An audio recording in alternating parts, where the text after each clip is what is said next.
to safeguard the interests of the people, and to ensure the security of the homeland. We have regained all of Sir Damascus has returned. Do you understand the weight of this? From Damascus, the home of pride and faith, the Arab Muslims ruled half the globe. Syria has been present on the map of the world since the dawn of history, with Damascus at its heart, the oldest continuously inhabited capital in the world. Many nations and civilizations ruled over it, starting with the Arameans and Sumerians, through the Seleucids, Assyrians, Romans, and others, culminating in its golden era under Islamic rule during the Umayyad dynasty. During that period, Islamic influence expanded greatly. It stretched eastward to include Iran, India, Central Asia, and parts of China, and westward to North Africa, Andalusia, Spain, Portugal, and southern France. As time and events unfolded, the Umayyad state fell, giving way to the Abbasid, Ayyubid, Mamluk, and other dynasties, ultimately leading to Ottoman rule. This continued until 1918, when the Ottoman Empire was defeated in World War I, its lands fragmented, and the victors divided the spoils. Syria and Lebanon were claimed by the French, marking the beginning of the French occupation of Syria and Lebanon. France occupied Syria after the Ottoman defeat in World War I in 1920.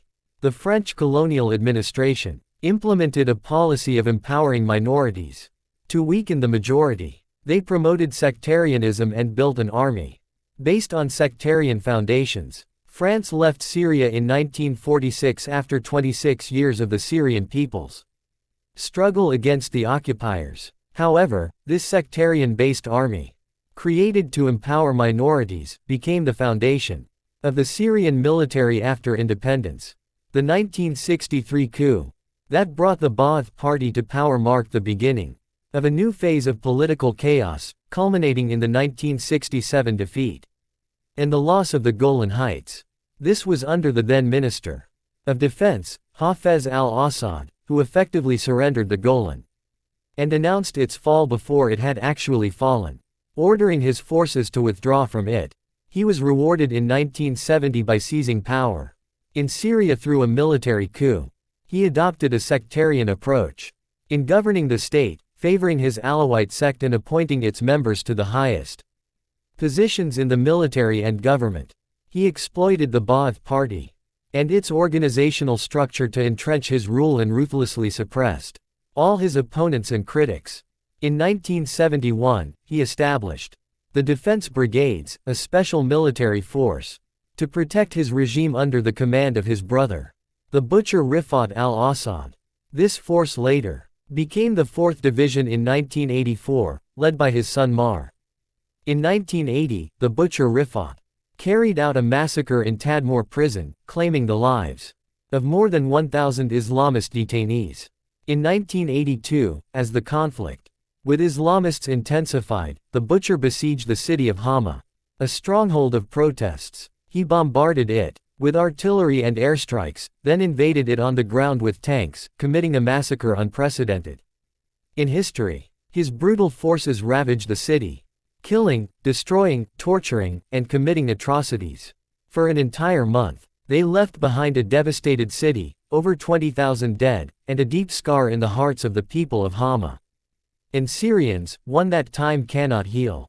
It was a scorched earth campaign. They sought to annihilate anything that stood in their way. In 1984, the butcher Rifat al-Assad attempted a coup against his brother, who had begun to suffer from the symptoms of leukemia ravaging his body. The coup failed, and Rifat was exiled from Syria, roaming European countries with hundreds of millions of dollars that he smuggled out with him. Hafez al-Assad passed away in 2000. After a long struggle with leukemia, his son, Bashar, took over after the constitution was hastily amended in one parliamentary session to lower the minimum age requirement, allowing Bashar, who was younger than stipulated, to assume power.